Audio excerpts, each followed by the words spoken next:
2,110. That is the big number on the board as of this morning, Tuesday, February 24th, 2026. It is, it's a really staggering number when you think back to where we started just a few years ago. It really is. I mean, over 2,100 total cannabis licenses issued across New York State. Right. And if you just look at that figure in a vacuum, you'd probably think, mission accomplished. The industry is booming. Everyone is making money. Let's just go home. Yeah, you would think that. But we are digging into the Cannabis Control Board meeting from earlier this month, the February 5th meeting, to be exact. Right. And if you peel back the layers of that specific meeting, the reality on the ground feels, well, let's just say complicated. Complicated. That is a very diplomatic way to put it. I try. I'd say we're looking at a system that is teeming with activity, but structurally. It's starting to creak under its own weight. We're seeing friction points that aren't just annoyances anymore. No, they're existential threats. Exactly. Existential threats for actual businesses. Which is exactly why we are doing this deep dive today. We aren't just going to read the minutes of the meeting to bore you to death. Please don't. We won't. We are looking for the survival guide hidden inside those minutes. Because if you are holding one of those 2,100 licenses right now, or even if you're an investor just watching from the sidelines, this meeting revealed some genuine nightmare scenarios. Stuff you absolutely need to inoculate your business against. Exactly. So let's decode this. What are we actually looking at here? It's really a tale of two industries right now. On one hand, you have the green light, the approvals, the new event permits, all the stuff that looks like progress and revenue. Fun stuff. Right. But then on the other hand, you have this red light reality, just bureaucratic quicksand that is swallowing businesses whole. Sometimes with zero warning. Completely blinders on, zero warning. And we are definitely going to get into that quicksand. There is a specific story about a license getting scrubbed from an agenda that honestly made my stomach turn. Yeah, that was rough. But let's start with the surface level first. Let's look at the growth. Resolution 2026-01. What did the board actually approve this month? So despite all the administrative gridlock we'll get into, the machine is still printing licenses. The board approved 36 new adult use licenses at this meeting. 36. I mean, in the grand scheme of 2,000, that feels like a drop in the bucket. Is that a slowdown? It's steady. I wouldn't call it a slowdown, but the raw number isn't as interesting as the actual mix. Okay, break that down for me. If you look at the breakdown, it was 4 cultivators, 17 retail dispensaries, and 13 processors. And a couple of CRL licenses too, right? Right. 2 final licenses for the CRL program, the conditional adult use retail dispensary cohort. Okay, so almost half of those were retail dispensaries. That has to be intentional. Oh, it is absolutely intentional. Think about the supply chain right now. For the last 2 years, the loudest scream in this entire industry has been the retail bottleneck. Right, all the farmers sitting on product. Thousands of pounds of biomass just sitting there with nowhere to sell it because dispensaries weren't opening fast enough. So approving 17 retailers versus only 4 cultivators, that is the state actively trying to widen the drain at the bottom. But is 17 enough? I mean, we are 2 years into the adult use market now. That's the big debate. 17 helps, sure, but does it clear the massive backlog of biomass? Probably not.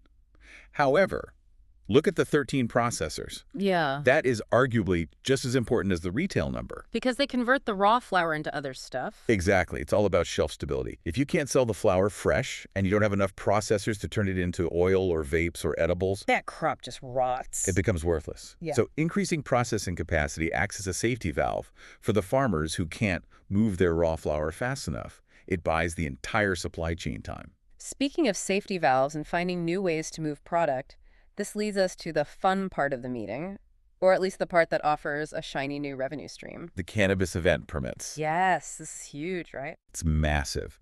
And it's a direct result of the governor signing legislation to formalize what used to be the grower showcases. I remember those. They're essentially just farmers markets for weed. Very ad hoc. Very ad hoc. But honestly, they kept a lot of people alive.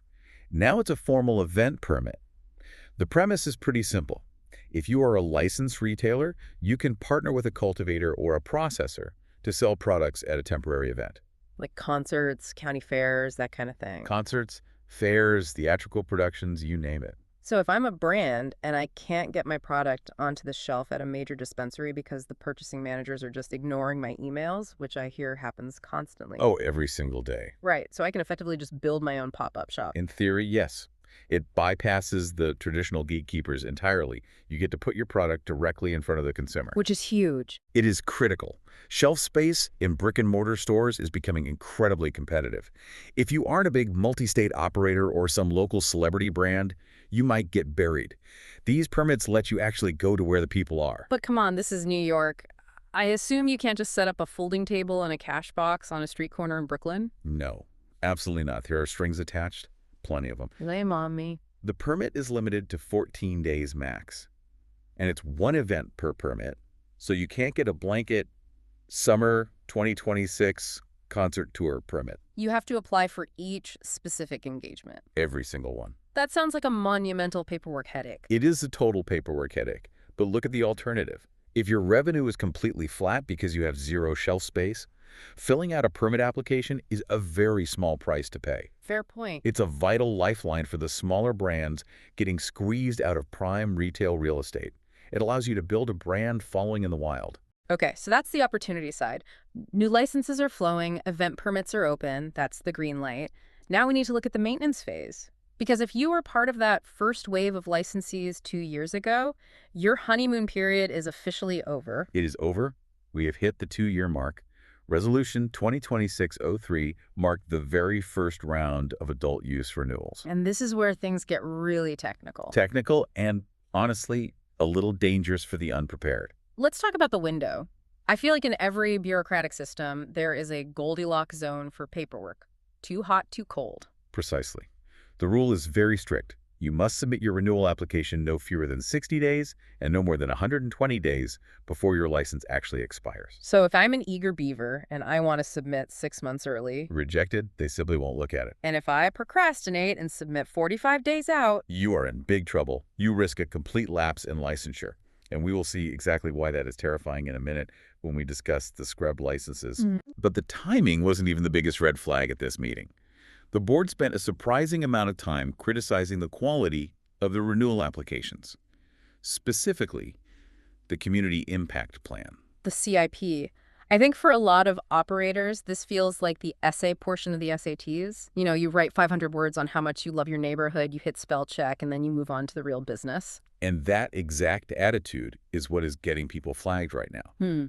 The board explicitly stated that many of the submitted plans were less robust than required, Less robust. which is polite government speak for you phoned this in and we noticed. So wait, they are actually reading them. They are reading them line by line. And because these plans were weak, the Office of Cannabis Management, the OCM, is now having to reach out to these applicants to amplify details. Oh, wow. They are giving them a 60-day cure period to fix it. Which sounds generous on the surface, but it just slows everything down.